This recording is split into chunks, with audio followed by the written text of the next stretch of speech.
Tonight, Wanted, one divorce, one couple's battle for a fresh start.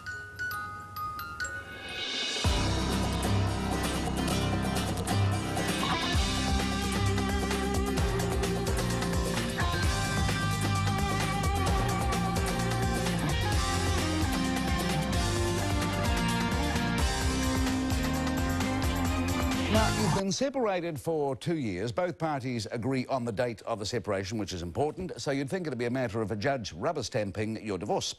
But one Vietnamese migrant has found that's not the case. She is now pregnant to her new partner, and she wants to get married to him. But her husband, who's a convicted paedophile currently in the prison, is fighting it all the way. And she says he's making her life hell, and the justice system is letting him. This from Robin James.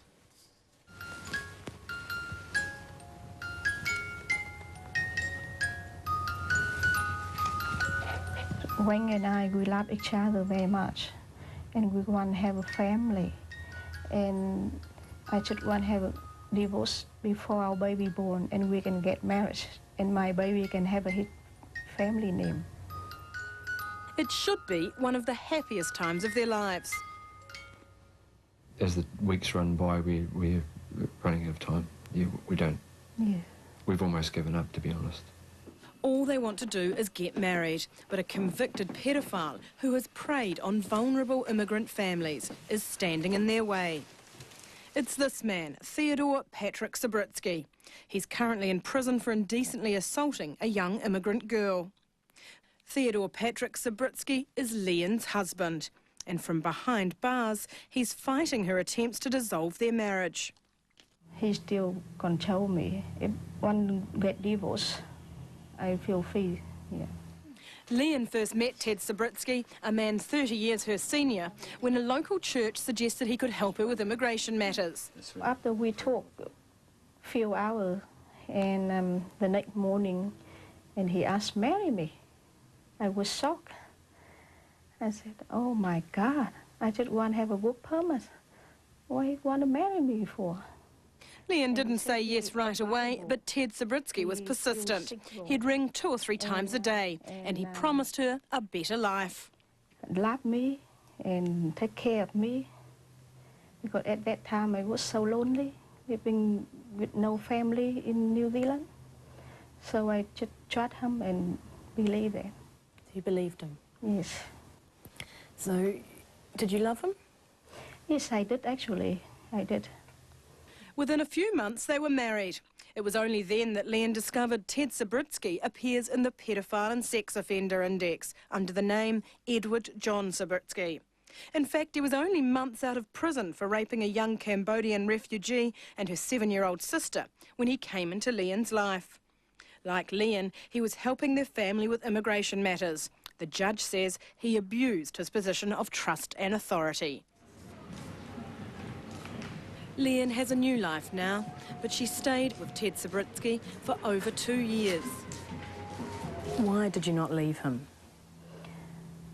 I got no choice, because anytime I want to move out, and he's threatening to send me back to Vietnam. She was granted New Zealand citizenship a few weeks before she finally left Ted Subritsky. She met Wayne Pruden a few months later. Oh, look, this one's on wheels.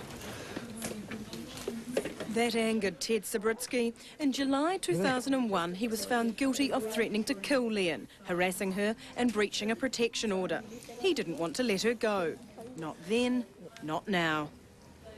Let's see how low it goes, eh? Lien filed divorce papers in late December.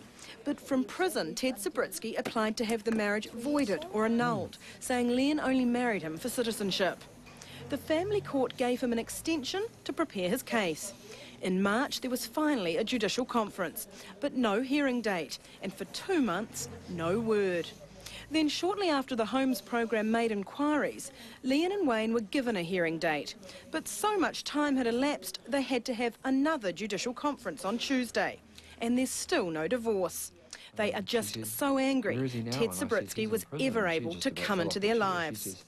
He can do all of this from prison, and you know, it shows me that this guy who is a convicted paedophile His rights have been given a priority over ours. You know, where's the tracking going of these people? How was he able to get out of prison and set up another business doing exactly the same thing? You know, it's beyond me. And all it took was him to change his first two names. The answer is, despite talking about compulsory registration for immigration consultants for the last 3 years, the government hasn't acted. So long as the Immigration Service is willing to deal with anybody who'll pay the money, then there will be no controls. The government is not, it seems, as unwilling to insist on standards of ethics or standards of professionalism. The government admits it's on the back burner. I mean, it's a question of priority. We've got a lot of work on our plate at the moment. Meanwhile, Lien and Wayne's wedding plans remain on hold. So frustrated, so sad. I just think everything around me is just a nightmare.